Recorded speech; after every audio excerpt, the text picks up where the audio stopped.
Okay, so for the first one, the biggest thing we need to find is the common denominator.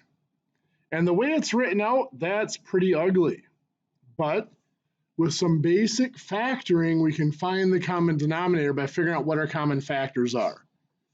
If we recall some of our basic fractions, if I have something like 1/4 plus 1/6, and I want to find the common denominator, the easiest way to go about that is to factor and eliminate common factors.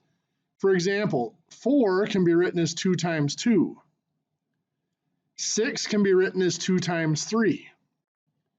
They both have a 2 in common, so we don't have to worry about that 2. What we need to worry about is the factors that they don't have in common. This second 2 here and the 3 here. That tells us that this one has to be multiplied by that second 2 from here. This one has to be multiplied by the 3 from here, giving us that common denominator. How does that relate to this monster? Well, if we factor x plus 3 minus 10, we have x plus 5 and x minus 2 are the factors. If we factor this, x squared plus x minus 6, it's x plus 3, x minus 2. Notice there's a common factor there.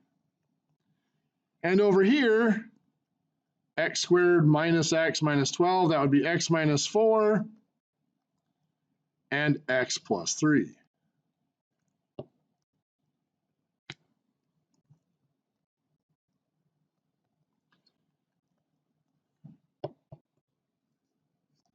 There we go.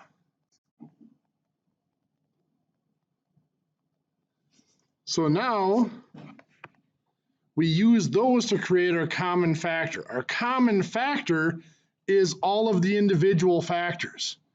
Here we could have multiplied by 2 times 2 times 3. Pen's going to be a pain here this morning. Sorry about that. 2 times 2 times 3, and eliminated, just made sure we don't repeat that 2. We eliminate the repeated 2. Over here we have factors of x plus 5, x minus 2, x plus 3, and x minus 4. Notice this one's repeated and this one's repeated, so I didn't mention those again. So I'm going to multiply this whole equation by those 4 factors, x plus 5, x minus 2, x plus 3, and x minus 4. And really what it comes down to is the ones that cancel out. So in this first one, the x plus 5 and x minus 2 cancel out. So I'm left with the 4 in the numerator times x plus 3 and x minus 4. In this one, the x plus 2, or the x plus 3 and the x minus 2 cancel out. So I have the negative 1 in the numerator, x plus 5, and x minus 4.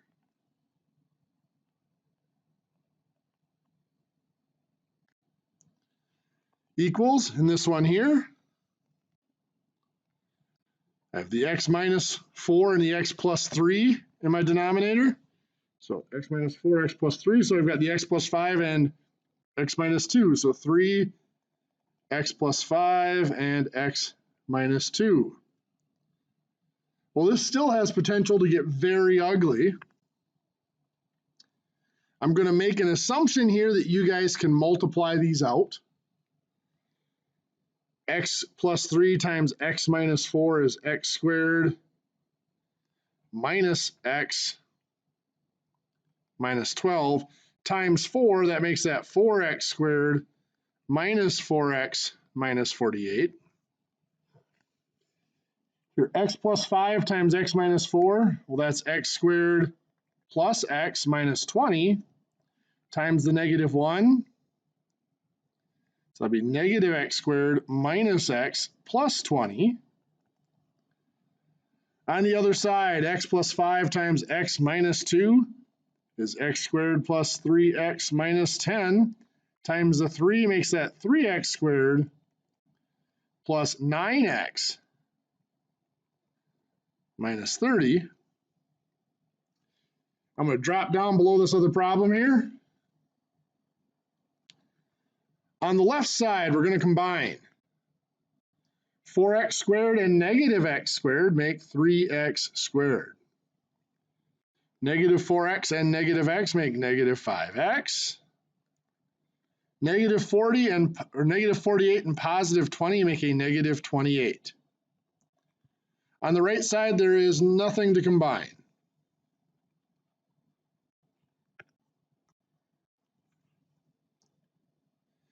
Now there's variables on each side, so I have to eliminate them. First thing that's going to disappear, if I subtract 3x squared to get rid of it on one side, well, the other side is also 3x squared, so it disappears on both sides. As far as the x's are concerned, I have x's on each side. I'm going to get rid of the smaller one, which is the negative 5, so I'm going to add 5x. So that's gone. I just have negative 28 here. 9x plus 5x is 14x. Still have the minus 30. And now we solve. So we will add 30, which will give us positive 2 equals 14x. And we'll divide by 14.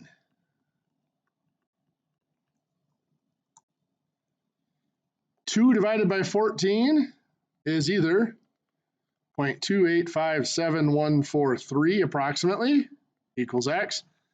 Or if you just treat that one way to create a fraction out of these divisions like this is to turn the division problem into a fraction.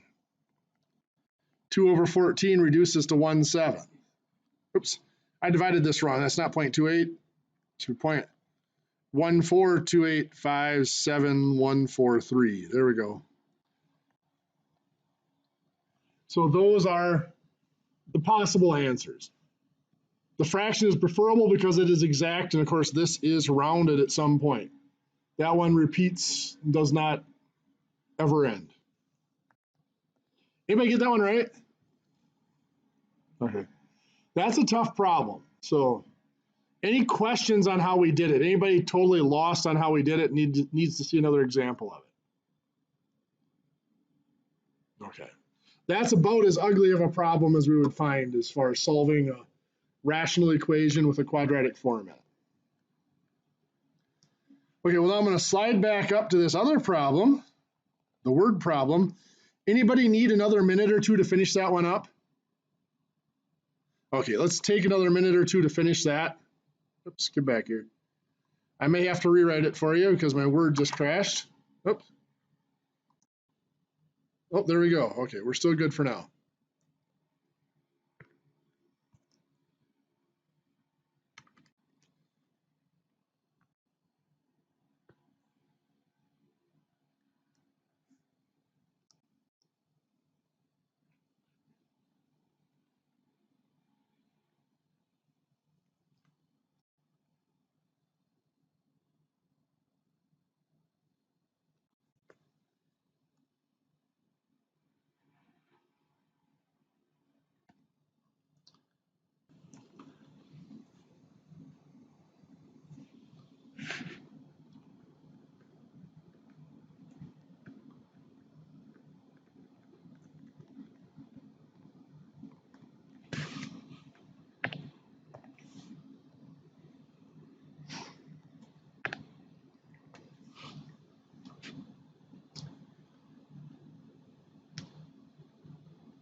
Last week, we got a little bit cut short on the problem solving and the word problems at the end of class.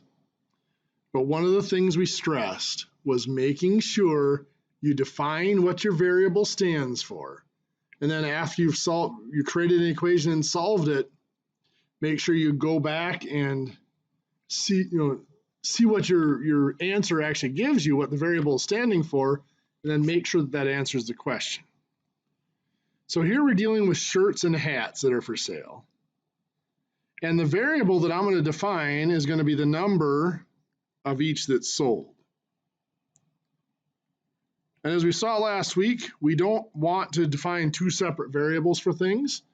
I believe last week we did a mixture problem with two solutions. Rather than trying to define two variables, we'd like to define a single variable and both of them in terms of that single variable. And we need a relationship between the two in order to do that. And here, Sam sells 3 times as many hats as shirts. So we're going to let the number of shirts sold be X. That makes the number of hats sold 3X because Sam sold 3 times as many. Now these problems can take on one of 3 forms. 2 things add up to make a total, which is what this one does. 2 things subtract to make a known difference. Or the 2 things are equal to each other. And this is that first type. The problem is the total we have is not the total number of items. As our variable is describing the number of items sold. Our total is a dollar amount. So we need to figure out how to use the number of items sold to express that dollar amount. So the dollar amount sold. The revenue or the dollar amount for each item is going to be the number sold times the price per item. Shirts were $12 each. So $12 times X is just 12X. T-shirts are $8 each. Sorry, hats are $8 each. 8 times the number of hats is 3X, makes that 24X. So then our equation, we know that those two, 12X plus 24X, has to add up to our total of 1,800. Well, from here, we're going to go ahead and combine what we can on each side. 12X and 24X make 36X equals 1,800. And then we're just going to solve that. We can find X by dividing by 36. So X equals 50. Now again, as we mentioned, we have to make sure we answer the question. X is 50, that stands for the number of shirts sold. That's one of the things we're looking for. How many of each were sold? But we still need to find the hats. 3 times X becomes 3 times 50, or 150 hats sold. So we've answered our question.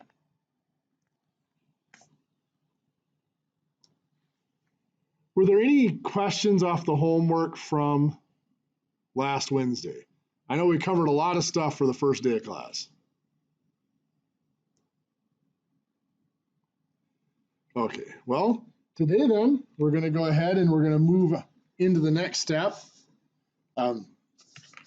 We've seen factoring. We reviewed it a little bit last week, and we used it here for our first equation today. Part of factoring, part of solving those quadratic equations that we were factoring is often going to be taking a square root. We might have a simple equation like x squared equals 36, and we have to solve it by taking a square root. The square root and the power of 2 cancel out, leaving us with x. The square root of 36, now we have to be careful here. We do have to keep in mind that that is 6, or also negative 6 is its square root. Well, where did that negative 6 come from? There we go. A negative multiplied by a negative is still a positive. Remember, that square root symbol is asking us what number squared is 36. And of course, that obvious answer for us is the 6 squared is 36. But negative 6 squared, because as you said, a negative times a negative is a positive, negative 6 squared is also 36.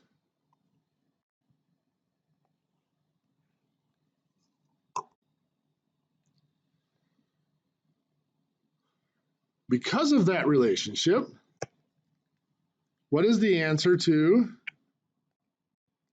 the square root of negative 4?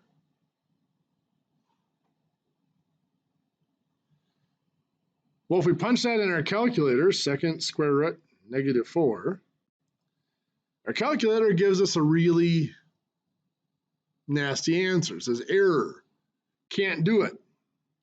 Why is it telling us we can't do it? Because it doesn't exist. And I gotta be careful, it doesn't exist in the real numbers. Exactly. What number squared is negative 4? There is no real number. In a real number, my options are 2 and negative 2. Well, both of those, if I square them, will be a positive 4. There are no two real numbers that we can multiply together to get a negative. Well, in abstract algebra and college algebra, we define the letter I. Letter I, get back down here, is defined to be the square root of negative 1.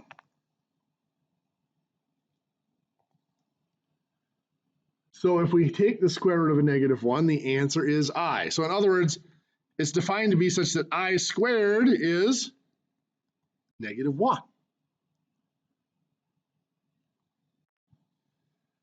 Now this gives us a lot of different consequences to this. I squared is negative 1. I is the square root of negative 1. I squared is negative 1. I to the third power is going to be negative 1 times the square root of negative 1, isn't it? Which is just a negative square root of negative 1, or the negative I. Negative 1 times I. Where it gets interesting is I to the fourth. I to the fourth can be thought of as I squared times I squared. Yeah, exactly. That is 1. I squared is negative 1. I squared is also negative, still negative 1. Negative 1 times negative 1 is just a positive 1. I to the fourth is 1. Because of this, the powers of I give us a cyclical nature. I to the fifth is just I to the fourth times I. So that's just going to be 1 times I, or I. So there's a cyclical nature to the powers of I. At every 4, it starts over and repeats. I to the fifth is equal to I to the first, or just I. I to the sixth is going to be equal to just I squared, or negative 1. So to figure out, when you have a power of I, to figure out what it's equal to, what we use is something called modular math. In modular math, you're dividing by a set number, but we're not concerned about the result of the division. All we're concerned about is the remainder.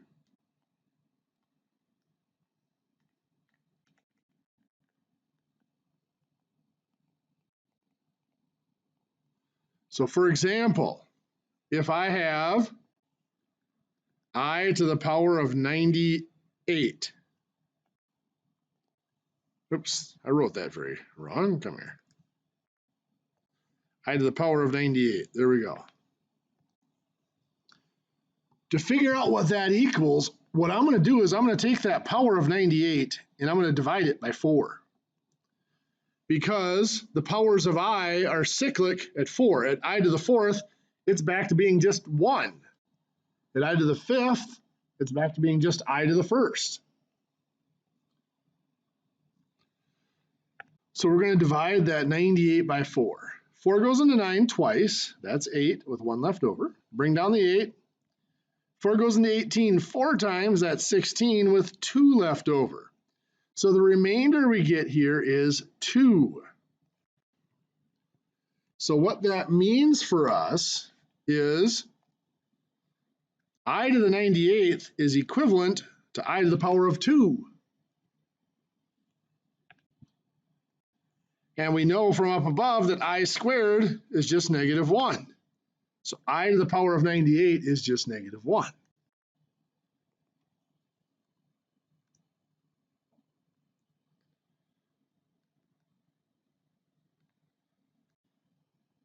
So what if we look at I to the power of 215? It's going to have the same type of relationship. We're going to take 215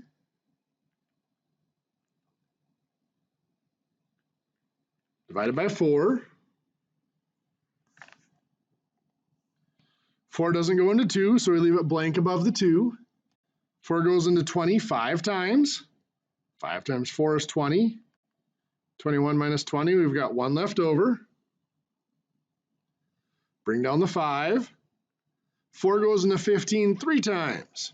3 times 4 is 12. There's 3 left over. So we have a remainder of 3. Again, all we care about is that remainder. I to the 215th is equivalent to I to the 3rd, which is negative I.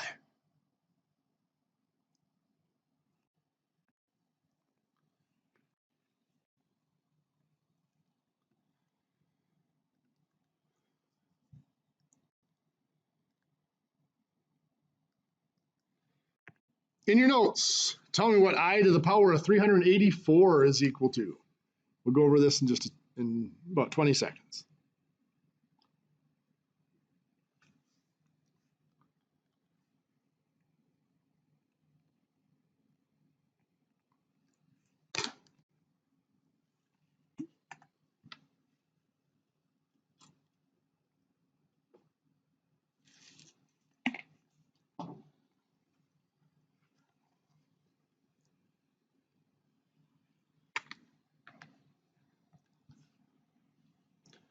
So if we do 384 divided by 4,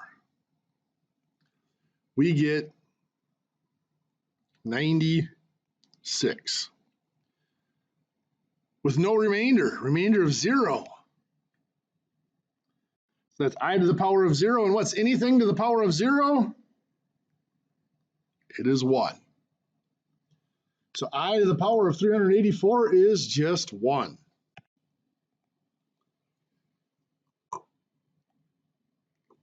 I and multiples of I, 7i, 5i to the 3rd, and so on, are what's referred to as imaginary numbers.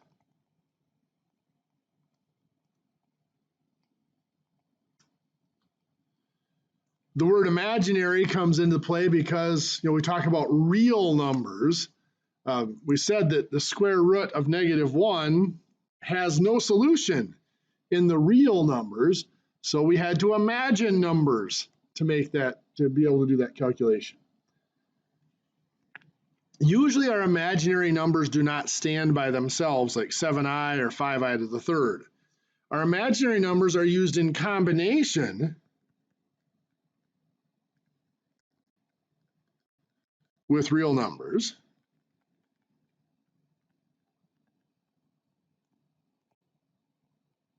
to make what's called complex numbers.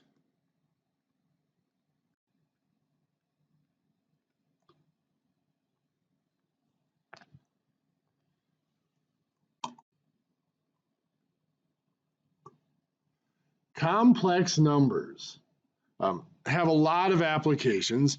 In graphing, there's the complex plane.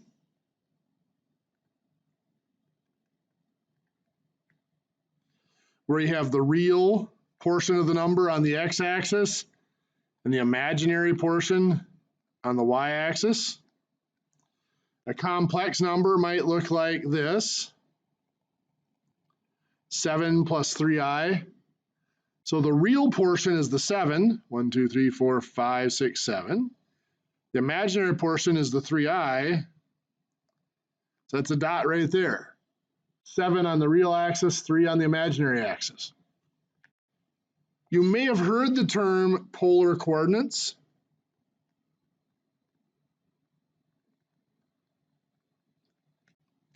This is where polar coordinates come from, is we just draw a vector from the origin, from the center of the graph, out to that point in this complex plane.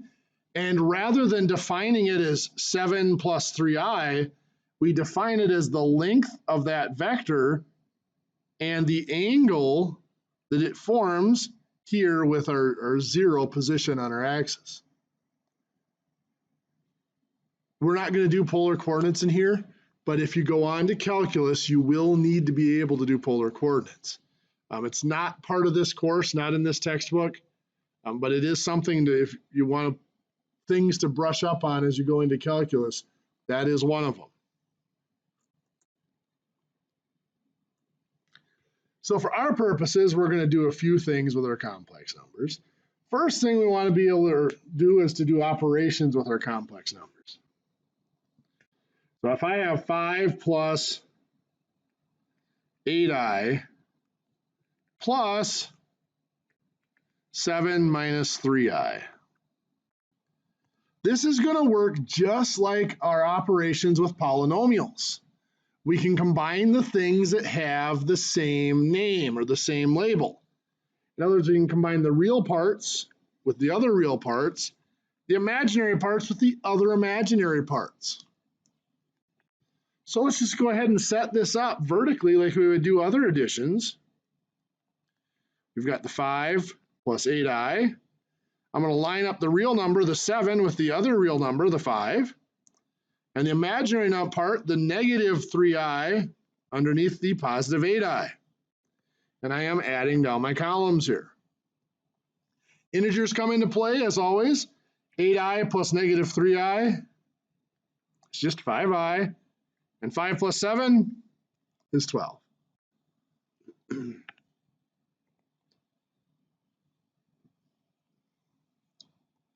In your notes, I'm going to have you guys try this one quick.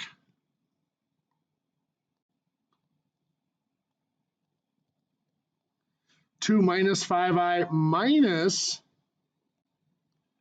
6 plus 3i. Give that one a shot. We'll go over it here in about 10 seconds.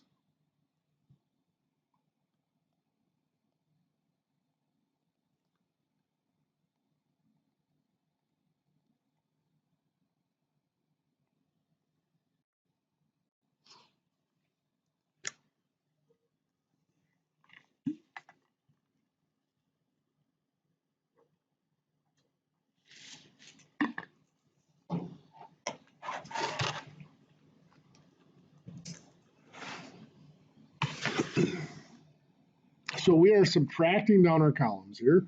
Again, we have the real numbers together and the imaginary portions together.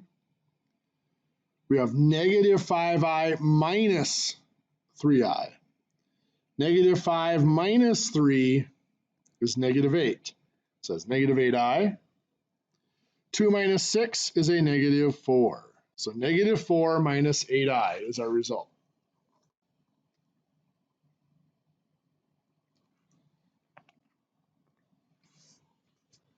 Well, let's try to multiply with these complex and imaginary numbers. Let's start out with just something like this. 7i squared times 15i to the 8th. We're going to multiply 7 times 15. It's 105. And then we treat the powers on our I just like we would the powers on any other variable. I squared times I to the 8th, we add the powers. 2 plus 8 is 10. That's I to the 10th. What's that? Okay. Sure. So now we have to reduce that power. 10 divided by 4 is 2. That's 8 with 2 left over. So again, it's just that remainder of 2 that we're worried about, that we're concerned with. So 105 I to the 10th is equivalent to 105 I squared. I squared is equivalent to negative 1. Remember, I is the square root of negative 1, so I squared is negative 1. So 105 times negative 1 is just negative 105. So 7i squared times 15i to the 8th is just negative 105.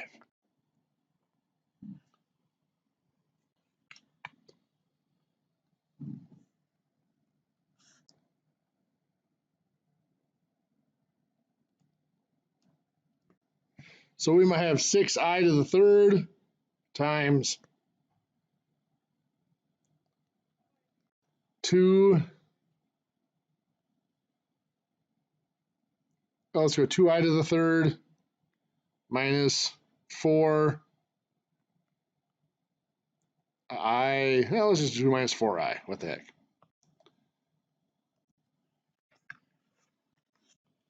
So we're distributing here, obviously. We have 2 digits inside here. Remember that we always look in the parentheses and ask, is there anything we can do inside the parentheses? And here it's no, there's nothing we can do. Then is there anything that needs to be done to the parentheses? And it's being multiplied by the 6i to the third. So 6i to the third times 2i to the third. There we go. 6 times 2 is 12. I to the third times I to the third is I to the sixth. But we're going to have to reduce that. We'll come back to that.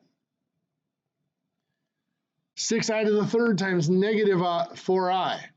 6 times negative 4 is negative 24. I to the third times I is I to the fourth. We need to reduce that power of I as well. I to the sixth, rather than writing it out, we know that if we divide 6 by 4, we're going to have a remainder of 2. So that is 12i squared. I squared is just negative 1, just a negative 12. Reducing the I to the fourth. I to the fourth is just 1.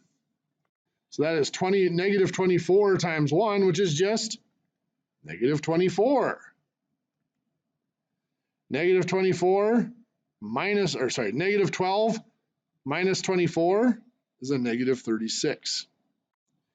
So even though every term in that problem had an I in it, we end up getting a real number for our answer. The i's all cancel out.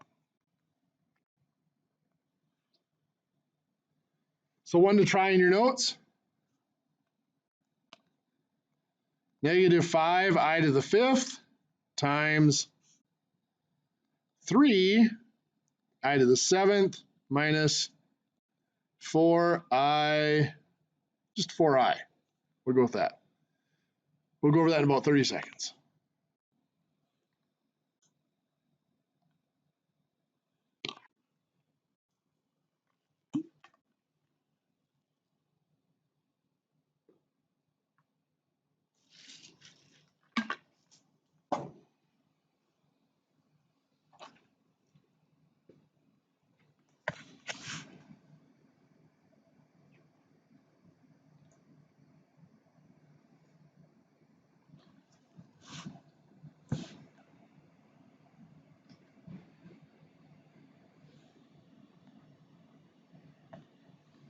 I feel like I've been severely dominating the conversation here today, so it's time for you guys to talk. Where do we start on this one?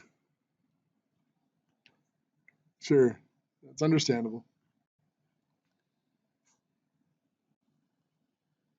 I'll have you guys unmute here and talk me through this.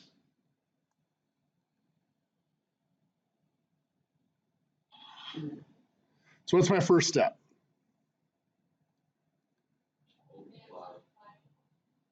Perfect. Yeah. Okay, perfect. Yeah, we see that there's nothing to do in the parentheses, so we're going to multiply by the negative 5i to the fifth. So what is negative 5i to the fifth times 3i to the seventh?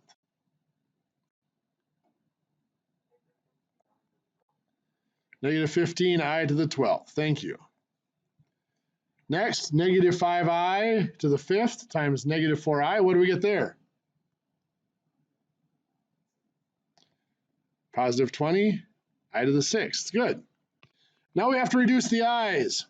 I to the 12th. If we divide that by 4, what do we get for a remainder? 0, right? So I to the 0 is just 1, so that's just negative 15. I to the 6th, if I divide by 4, what do I get for a remainder?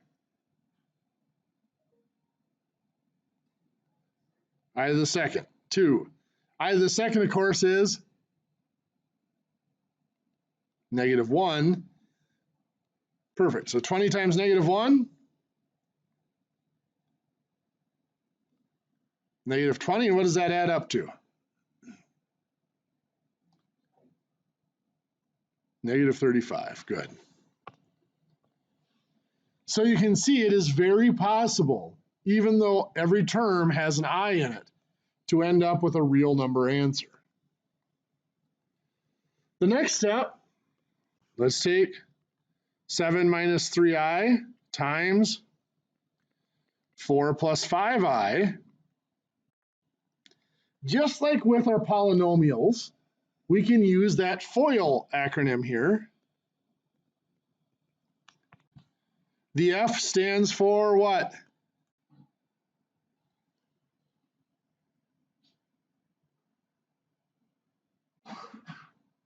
Don't be shy. First, good. So multiply the first digit. 7 times 4 makes 28. Good. O stands for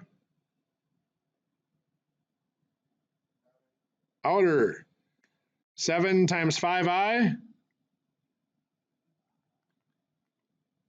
35i. Perfect. I stands for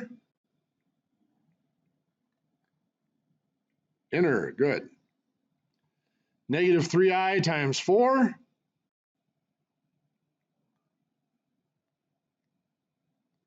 -12i. Good. L stands for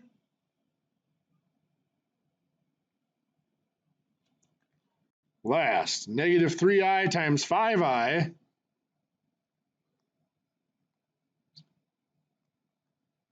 It's -15 I squared. What's I squared again? -1. So -15 times -1 is just a positive 15. So I'm going to put that over with the 28 as a real number. 28 and 15 make 43. 35 and -12 make 23i.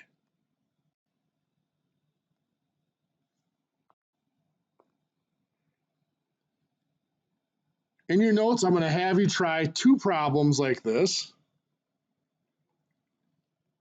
First one's going to look like this. 3 plus 7i times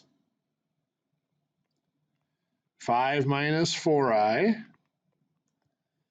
And the other one is going to be like this. 7 minus 2i times 7 plus 2i. We'll give you about a minute or so to work on those. We'll go over them.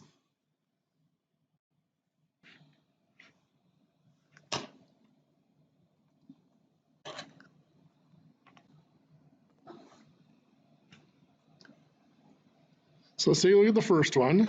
So F is first again. 3 times 5 is 15.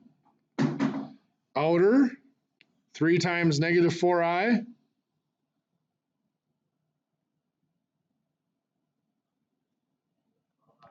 -12i, good. Inner, 7i times 5. 35i. And then the last, 7i times -4i.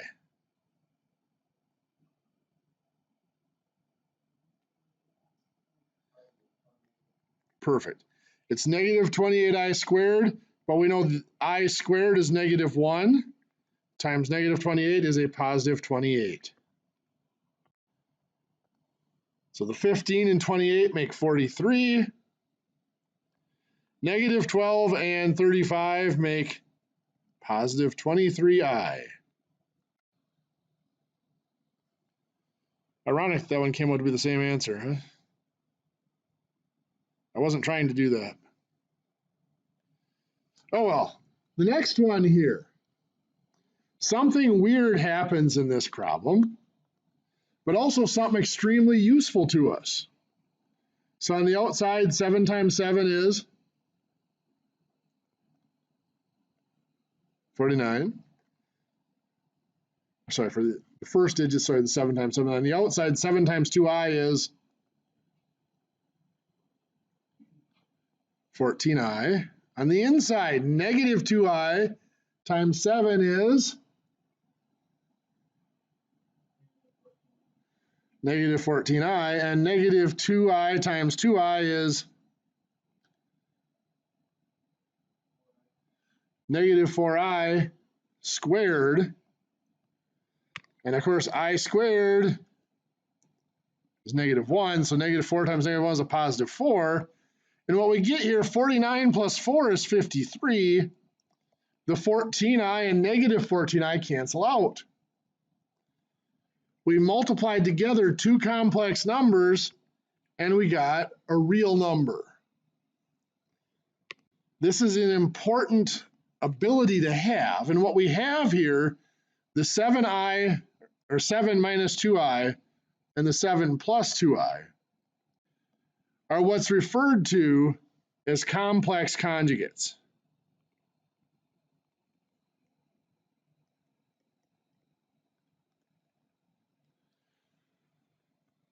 Any two complex numbers that multiply up to make a whole number are considered conjugates.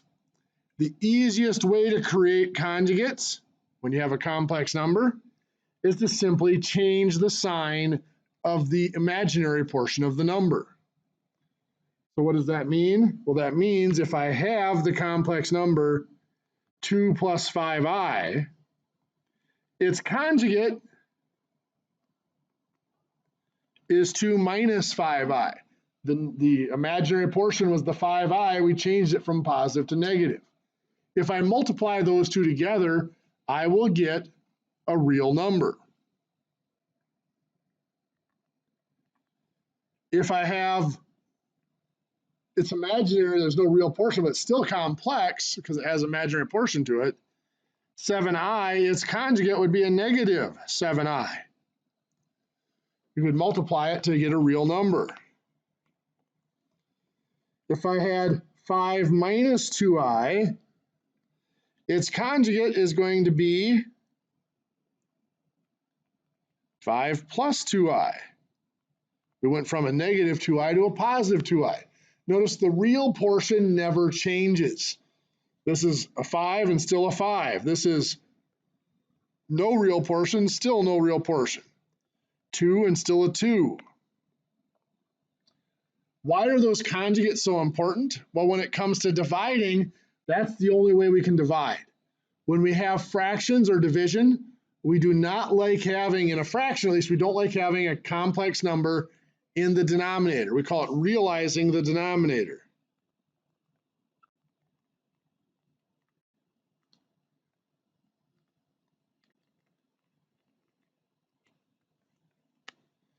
So let's say I have 7 over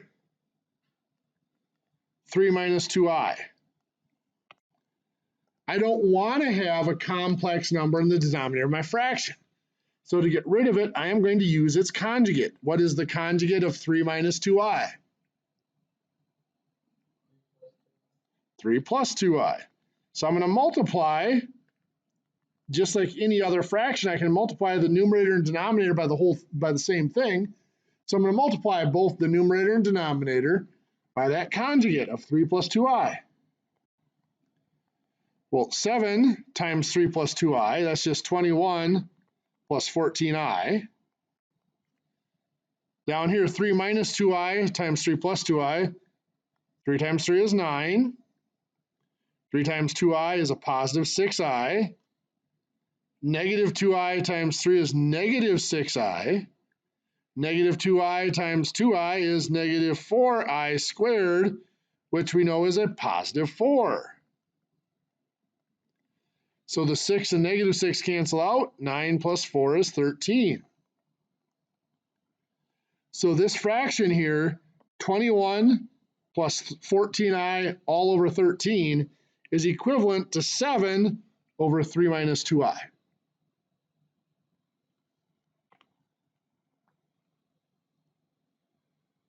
We don't like having complex numbers in our denominator. In fact, we can run into division problems where we might have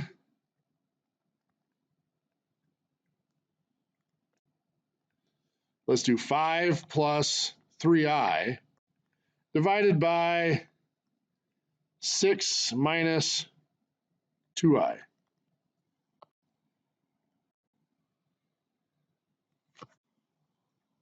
It doesn't matter if it's written as a fraction. You could have seen this 5 plus 3i divided by 6 minus 2i. And if you are given the problem written out like this is the way you want to think about it. Put it as a fraction, because to do that division, all we're going to do is put it as a fraction, and we're going to realize the denominator. So we're going to multiply by the complex conjugate. The conjugate of 6 minus 2i is 6 plus 2i. We multiply the numerator times that as well, 6 plus 2i. So now we've got a couple of different multiplications to do. Let's do the numerator first. We'll do it off to the side over here. 5 plus 3i times 6 plus 2i. 5 times 6 is 30. 5 times 2i is 10i. 3i times 6 is 18i.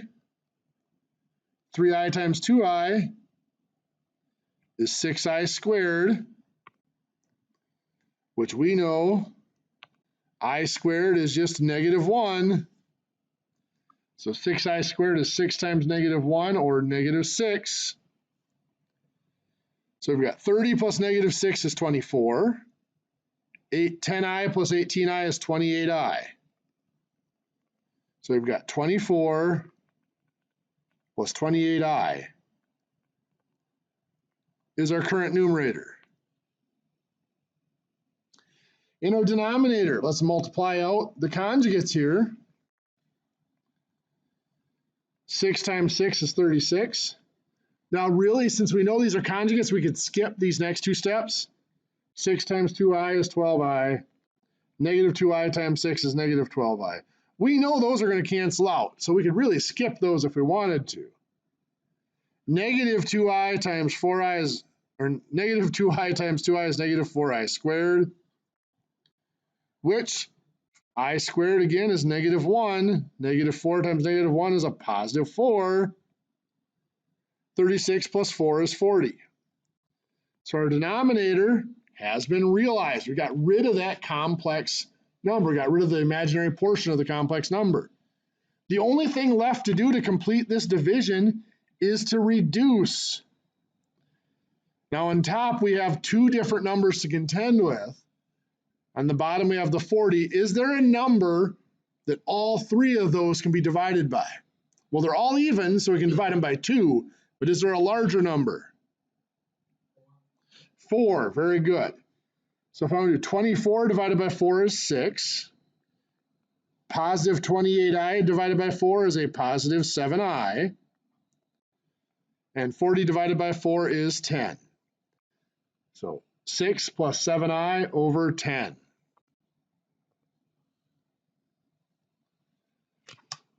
Okay, I've gone a few minutes over here. Let's go ahead and take a quick break. We'll come back here at about 10:30 or so as soon as everybody gets back, and we'll start lecturing again. So the next step to dealing with or using these complex numbers is to look back into our roots. You know, we said that we could not take the square root of -4 because it's a negative number, and nothing squared becomes -4. One of the properties of our roots, though, if we have the square root of 36, now we all know that that is 6 or -6, but we can break down a square root into smaller numbers, into factors. Two numbers that multiply to make 36 are 4 and 9. So we can break the square root of 36 down into the square root of 4 times 9. In a square root, if there are numbers multiplied or divided, we can split the square root. The square root of 4 times 9 can be the square root of 4 times the square root of 9.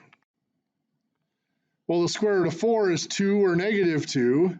Square root of 9 is 3 or negative 3. We multiply those back together, we've got 6. 6, or if we do it in a combination, we would get the negative 6.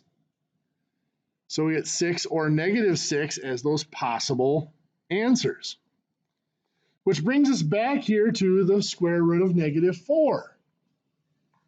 The way we perform that is we split that up into the square root of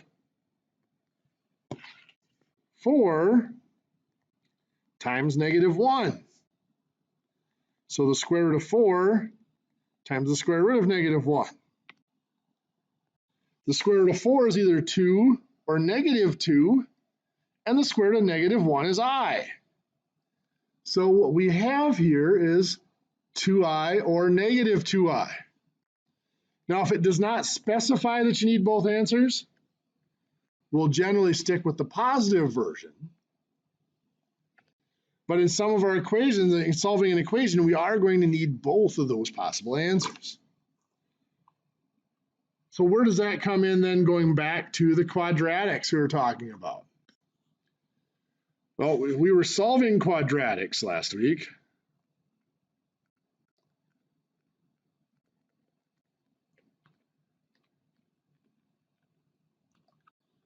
And to solve a quadratic equation, remember, a quadratic has the x squared in it.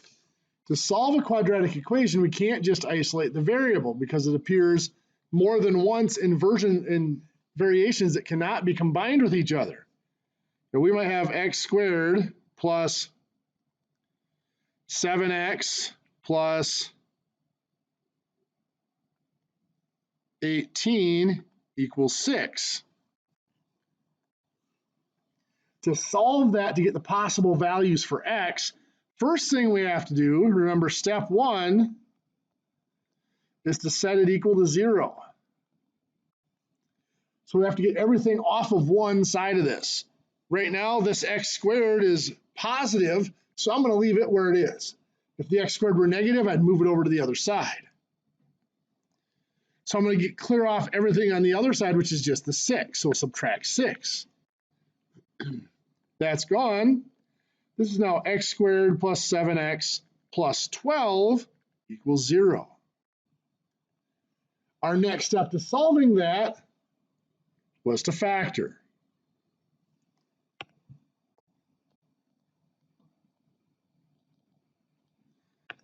So factoring this, anybody that's fuzzy on doing their FOIL in reverse or reverse multiplication for factoring? Okay. So of course, x squared breaks into x times x. 12 could be 1 times 12, 2 times 6, or 3 times 4. But whatever we do, we have to get that 7x there. So we're going to do 3 times 4. To double check, just to make sure that's correct, we check the O and the I of our FOIL, the outside and the inside. X times 4 is 4x. On the inside, 3 times x is 3x. And yes, that does add up to 7x. So that is the correct factoring there. And then we apply that zero product rule.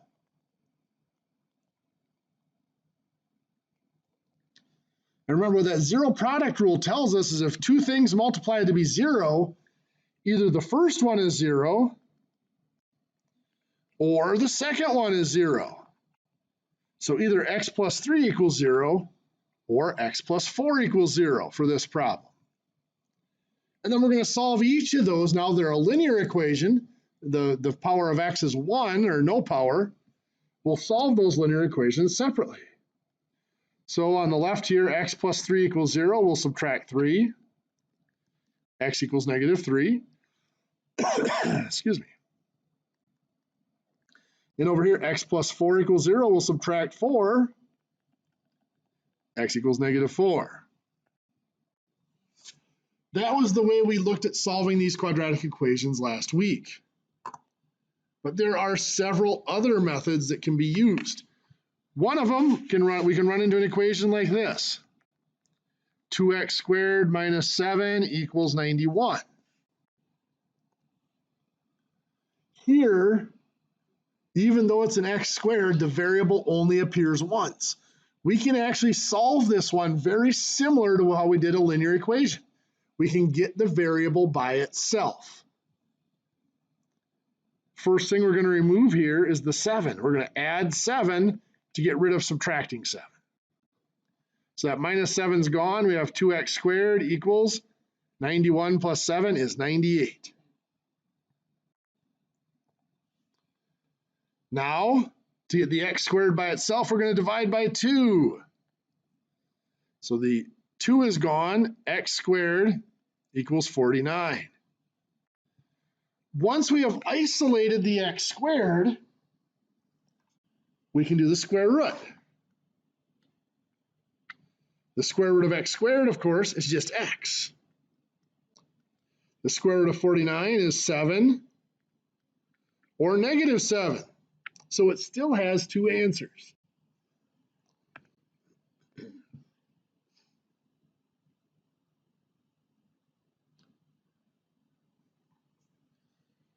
We might have something that looks like this.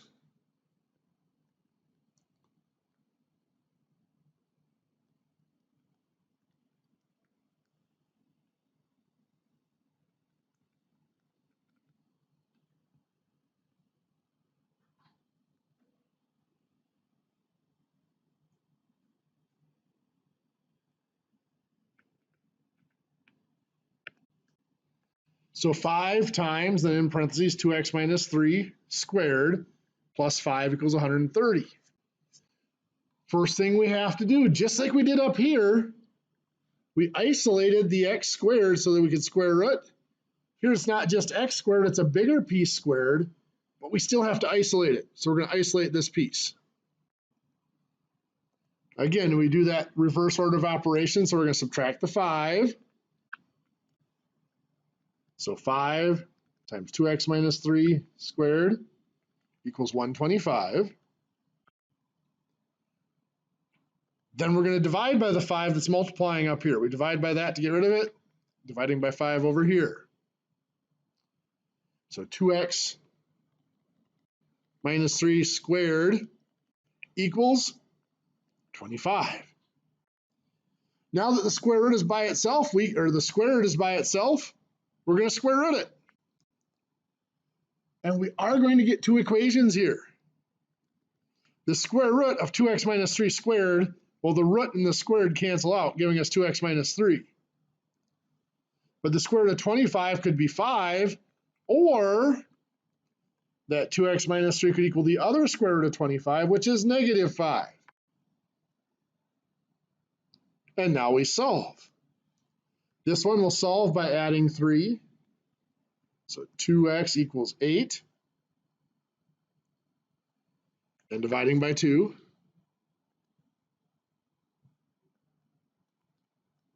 X equals 4. This one over here will solve the same way. We're going to add 3. I've got 2x equals 2. Divide by 2. X equals 1. So x equals 4 or x equals 1. Those are the two possible solutions to that equation.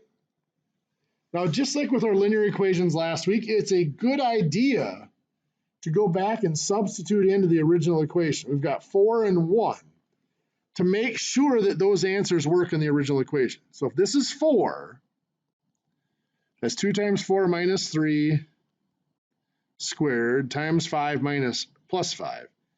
Let's make sure that's going to equal 130. Oops, that should be minus 3, thank you.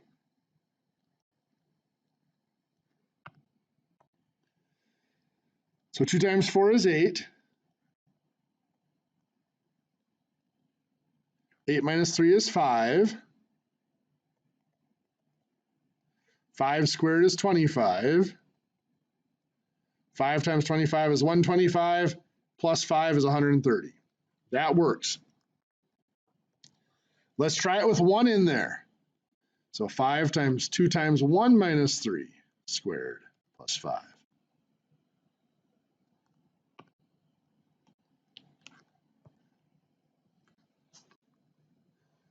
I did something wrong. That shouldn't be a plus 1. That should be a minus 1, shouldn't it?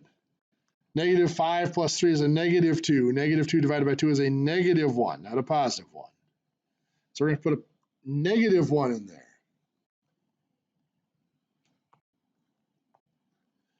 2 times negative 1 is a negative 2. Negative 2 minus 3 is a negative 5. Negative 5 squared is still 25. 5 times 25 is 125, plus 5 is 130. So it works out.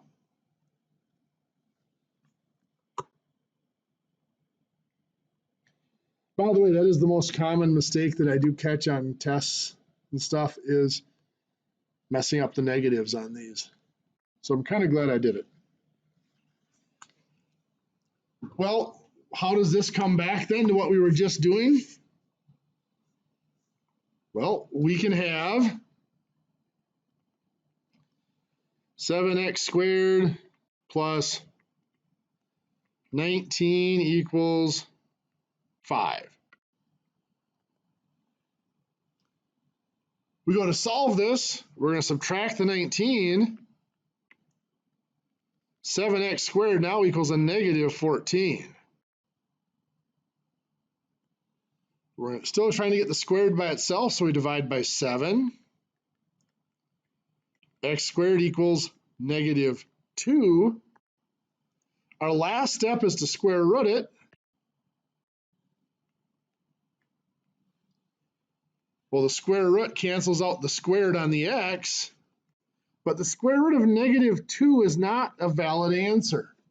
We need to break that down into, of course, the square root of negative 1 times 2. So the square root of negative 1 is I times the square root of 2. Some textbooks require you to put plus or minus in front of it. Others just know that the square root is implied to have both a positive and negative answer. So as you're going through the problems in my math lab, make sure you see how it expects it.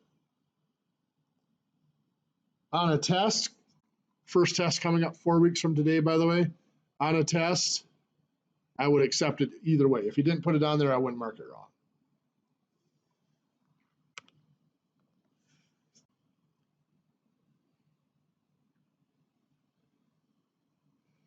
Well, it gets to be a little more complex than this. If you recall back when we did our polynomials, if I had something like this, 3x plus 5 squared, that of course meant 3x plus 5 times 3x plus 5. And we FOIL that out. 3x times 3x is 9x squared. 3x times 5 is 15x. 5 times 3x is another 15x. And 5 times 5 is 25. So we've got 9x squared. 15 and 15 is 30x. And 25. There is a constant relationship between this result and the binomial that we started with. If we're squaring a binomial,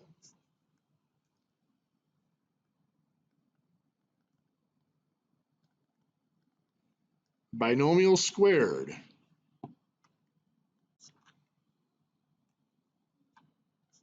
come on.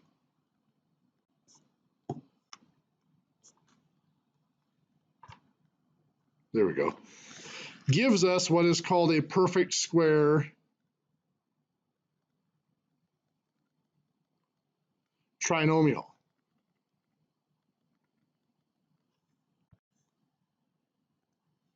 A relationship between this binomial that's squared and the perfect square trinomial. The first term of the perfect square trinomial is the first term of the binomial squared. The last term of the perfect square trinomial is the last term of the binomial squared. The middle term is the first term of the binomial times the second term of the binomial, and then multiplied by 2. And it's always going to be that way. So if I give you a binomial squared, like 2x minus 7 squared, the perfect squared trinomial, the first term is going to be this term squared, 2x squared. Well, that's 4. 2 squared is 4. X squared is x squared. The second term is going to be this times 2. So 2 times 2x times negative 7. 2 times 2 times negative 7 is negative 28. Then x. And then the last term is just going to be this squared. Well, negative 7 squared is still a positive 49. That is a perfect square trinomial. We can use that pattern also to recognize a perfect square trinomial. If I give you 25x squared, let's call that plus 4, 20x. The first term is a perfect square, and the last term is a perfect square. That's the first thing you have to check for. If that's not true, it can't be a perfect square trinomial. So 25x squared is just 5x squared. 4 is just 2 squared. Then we have to check that middle term to see if it works. Is it 2 times this one, the square root of the first term, times this one, the square root of the last term? And it is. 2 times 5x times 2 is 20x. So that is a perfect square trinomial. We know that is going to be the 5x from here plus 2. We know it's positive because this is positive. That's going to be squared. So what that means is if we have 25x squared plus 20x plus 4 equals, let's just go ahead and put in here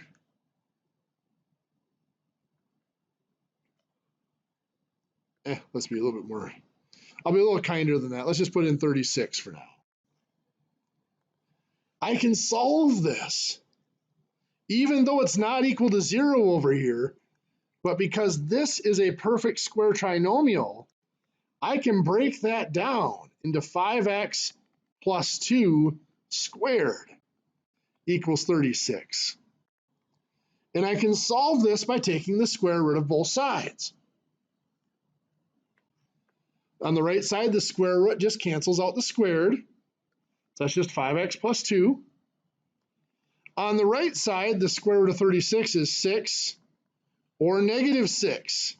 So that 5x plus 2 either equals 6 or negative 6. And then we solve those equations. We subtract 2. 5x equals 4. Divide by 5. X equals 4/5. Over here, we subtract 2. 5x equals negative 8. Divide by 5. X equals negative 8/5. Now again, you could break that down into negative 1 3/5. I'm not picky as to whether you break it down into a mixed number or leave it as negative 8/5. You have to get a feel as you're doing my math lab as to which way it wants it. Use the homework there to figure out what form it wants it in, so that when you're doing the quizzes, you know what form to put it in. If you get to a quiz and you put it in as negative 8 over 5 and it wanted negative 1 3/5, let me know and I will go back and I will change that grade for you. So anyway, this possibility here of when we have a perfect square trinomial on one side of the equation, the possibility of turning it into that binomial squared and then square rooting to get our answer, opens up a different method of solving these quadratic equations. Rather than setting it equal to 0 and having to factor, we can force it to be a perfect square trinomial. It's a process referred to as completing the square.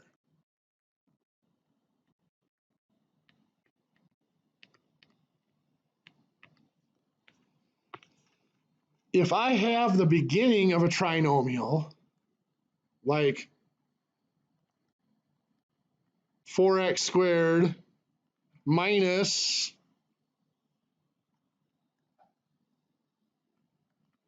28x,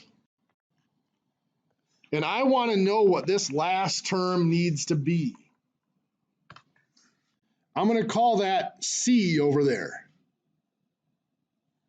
In fact, I'm going to call it c squared, because we know it's a perfect square.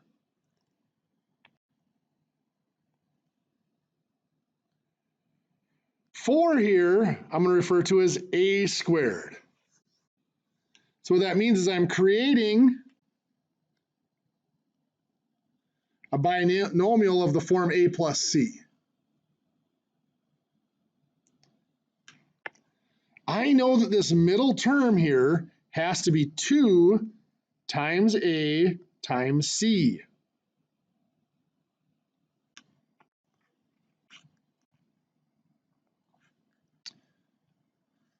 I know here that a is 2.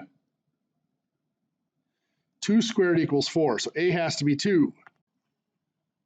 So that means I know 2 times c equals negative 28. So that means two things for me. First, 2 times 2 is 4, so that's 4c equals negative 28. Divide by 4,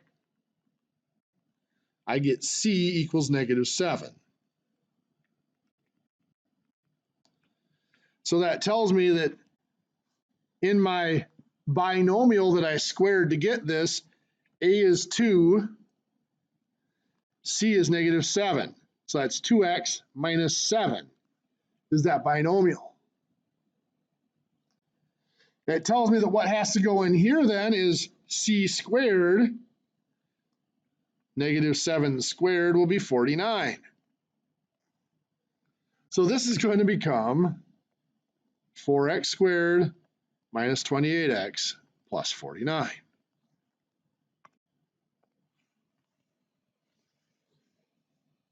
As you get good at these, as you do more and more, you won't need to write this out, the 2ac equals negative 28 and solve it for c. You won't need to write that out. But for now, it's there. If you need to, you can do that. So what does that mean? Now that means if we have an equation like x squared plus 6x minus 3 equals 0, I can use this to solve it. Now, I could try to factor this. It's set equal to 0, so I could try to factor it. I could try all day long to factor it. It's not going to happen. This is not factorable. So what I'm going to do, my first step is I'm going to remove the constant term. Right now, that's the negative 3. So to remove it, I'm going to add 3. Now, when I say remove it, I say I'm removing it from the side with the other variables. It's really just moving it over to the other side. So it's gone. Here I have x squared plus 6x. On the other side, 0 plus 3 is just 3. Notice I left this blank open here because I'm going to want to put something in there. Well, to put it in there, I'm going to have to add it. To figure out what it has to be, I'm going to do what I just did up above. This is x squared, or 1x squared. That tells me that a squared equals 1, so a equals 1.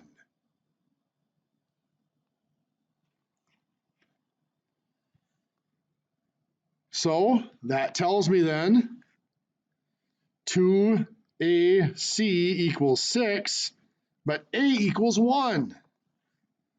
So 2 times 1 times c equals 6. What's c have to be? C equals 3. So then what has to go in here? Remember, it's c squared. Perfect, so it's 9. So I'm going to add 9 there, but I have to add 9 to the other side because it's still an equation. I have to do the same thing to both sides.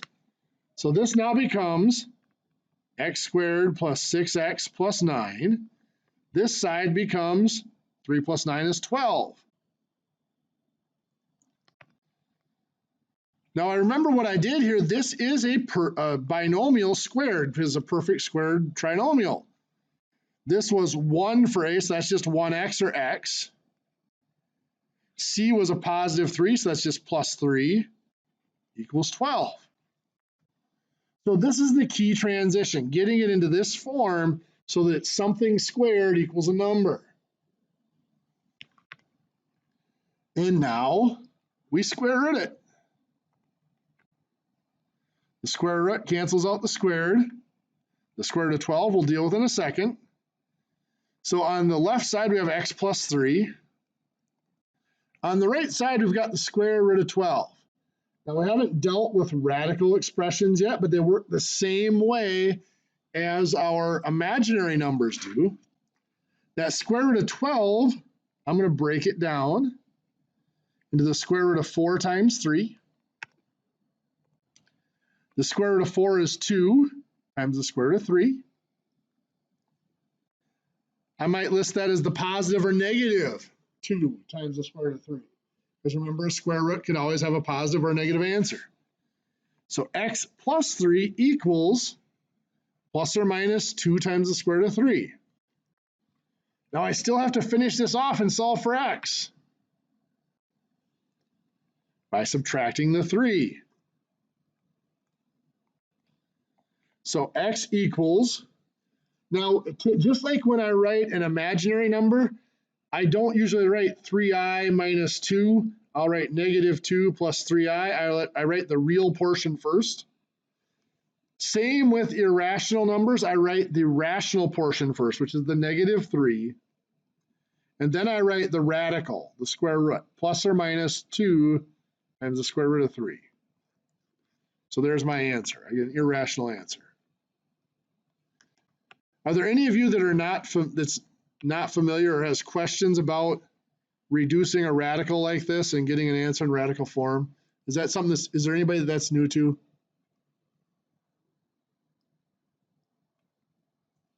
Okay.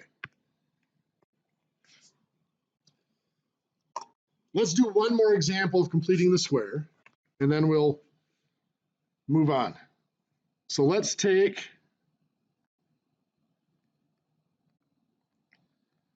25x squared minus 30x plus 17 equals 2. First thing I want to do, remember, is clear out the constant term here. There's a 17 there. I want to clear it out. It's positive. I'm going to get rid of it by subtracting 17. It's going to be gone. So now I have 25x squared minus 30x, and leave a blank there. 2 minus 17 is a negative 15. Got to figure out what's going to go in here. A squared is 25, so a is 5. So 2 times a is 2 times 5 times c equals negative 30. So that means 10c equals negative 30, which means c equals negative 3. So what's going to go in here? 9. C squared will be negative 3 squared, which is 9. So I'm going to add 9 in there, so I have to add 9 on the other side.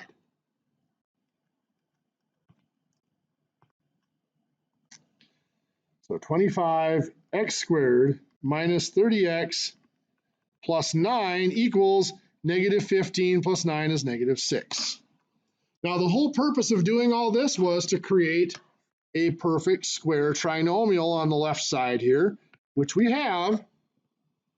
And now we've got to turn it into that binomial squared.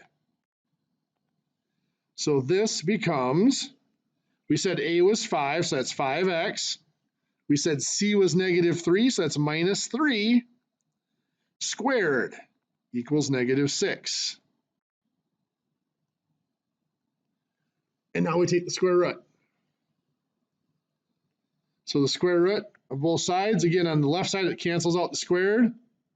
We got 5x minus 3 on the left side. On the right side, we've got the square root of negative 6. Well, the square root of negative 6, I'm going to break that down in the square root of negative 1 times 6. So that's I plus or minus I times the square root of 6. So I'm going to have I times the square root of 6 here. This is going to be negative I times the square root of 6. Let's do this one first. We'll add 3. So this is 5x. We're going to put the 3 on front, so it's a positive 3 plus I times the square root of 6. Divide by 5. X equals 3 plus I square root of 6 over 5. The other one does this exactly the same thing. We're going to add the 3. 5x equals, now it's 3 minus I square root of 6, and divide by 5.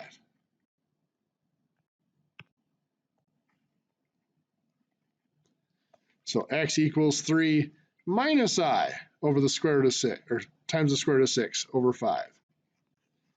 You'll notice those answers actually take the form of conjugates. One's plus, one's minus.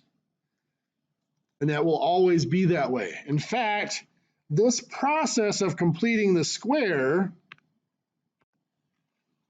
allows us, since that process is pretty cut and dried, it's step by step by step, formulas govern what you do at every step. We can use that to create something, a formula for solving this. And many of you have probably heard the term quadratic formula. I'm going to show you quickly where it came from. Now, if you don't understand this derivation, that's okay. What's important is that at the end, you know the formula and you are able to use it. So our derivation, or let's do this. Let's say that our equation is of the form, I'm going to change my uses of a, b, and c a little bit. Ax squared plus bx plus c equals 0. First thing I have to do is I have to subtract the c, get rid of the c, right? So it's out of there. So I've got ax squared plus bx with a blank there equals a negative c over here.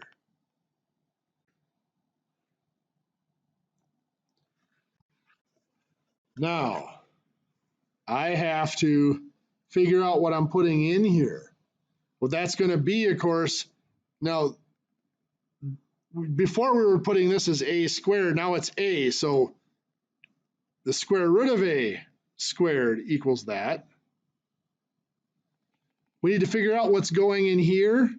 I'm going to call what's going in there p. Now let's see, what do I want to put in there? We'll leave it for now. What that number is, remember we said that it's 2 times a times c equals b. Well, 2 times the square root of a times the square root of, I guess we will call it p for now, equals b. I need to solve that for p. So if I solve that for p, 2 square root of a square root of p equals b. I'm going to divide by 2. I'm going to square it. So I've got ap equals b squared over 4. And then I am going to divide by a. So p is equal to b squared over 4a. So that's what we have to put in here. We have to add b squared over 4a. Add that to both sides. So on the left side, what I have, ax squared plus bx plus b squared over 4a equals negative c plus this. I'm going to make this a common denominator. So that's going to be negative 4ac over 4a plus b squared over 4a. So that is b squared minus 4ac over 4a.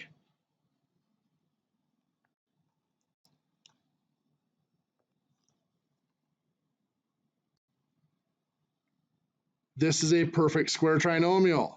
This is ax plus b over 2a.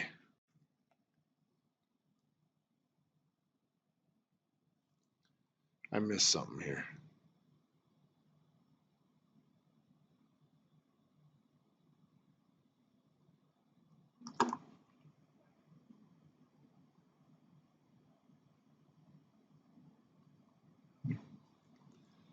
Squared equals b squared over 4ac over 4a. We square root both sides. Cancels out the squared there. Put the square root over there. So this is going to be ax plus b over 2a equals the square root of b squared minus 4ac over 4a. On this side here, first thing we have to do is we're going to have to subtract the b over 2a. So what I'm going to do is this. I'm going to do this square root here, which is actually going to be b squared minus 4ac over 2a. I lost a squared on my a somewhere. I don't know where that went from. So when we subtract this b over 2a, we get ax equals, oh, I know where it went. Anyway, negative b plus the square root of b squared, it should be plus or minus that square root, by the way. Plus or minus the square root of b squared minus 4ac over the 2, and you divide out the a. So anyway, the short story of it is, I screwed up my derivation a little bit there. But you can see that's the process of completing the square. So the quadratic formula is just a shortcut where rather than completing the square, we're just going to take the numbers ax squared plus bx plus c equals 0. And it does have to be equal to 0 to apply the quadratic formula. We're just going to take those coefficients a, b, and c, and rather than having to go through that whole process of completing the square, the quadratic formula tells us that the value of x is going to be opposite b, or negative 1 times b, plus or minus the square root of b squared minus 4ac all over 2a. So if I give you an equation like 3x squared minus 7x plus 5 equals 3. The first thing we have to do, now this is if I'm going to use the quadratic formula,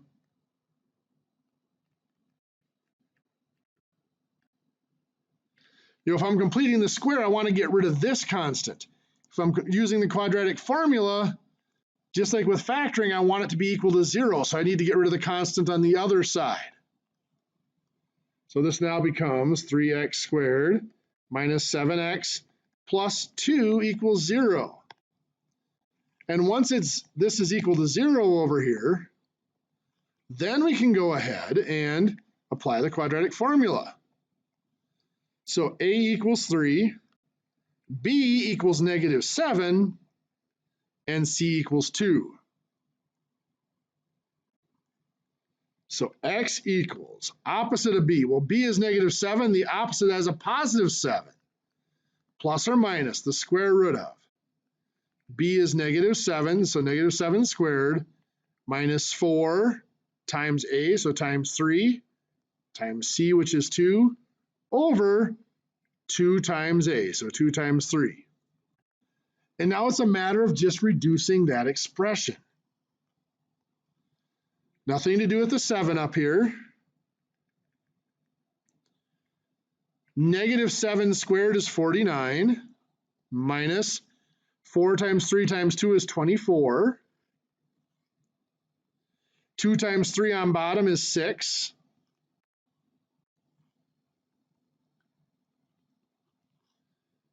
(49 minus 24 is 25). Now, normally we would reduce the radical here. Here, 25 actually, the square root of 25 can be done. So that's 7, the square root of 25 is 5. So that's 7 plus 5 over 6, or 7 minus 5 over 6. 7 plus 5 is 12, over 6 is 2, or 7 minus 5 is 2 over 6 is 1/3. So the solutions to that equation are x equals 2 or x equals 1/3.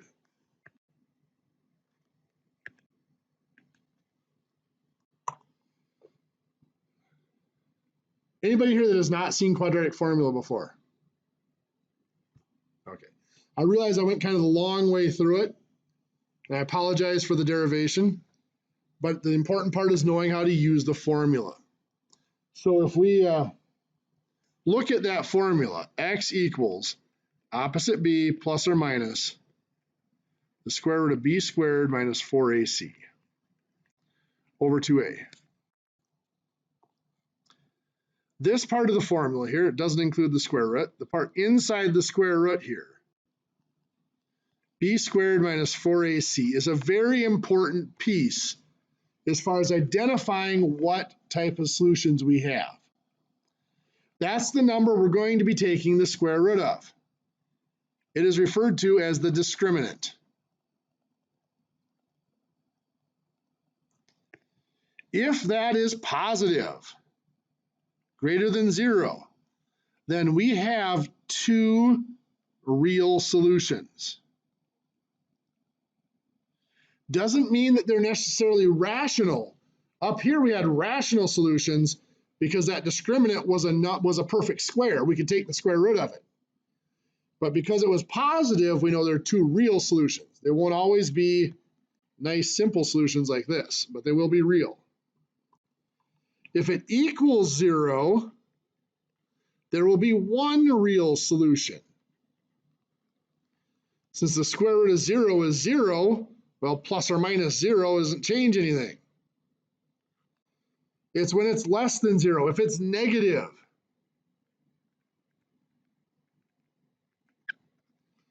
that's when we're going to be taking the square root of a negative, and we're going to be getting complex solutions. There will be two complex solutions. We're running out of time right now. Give me like 3 minutes, Kyle. Running out of time right now to do any more examples. So I'm going to give you guys your homework.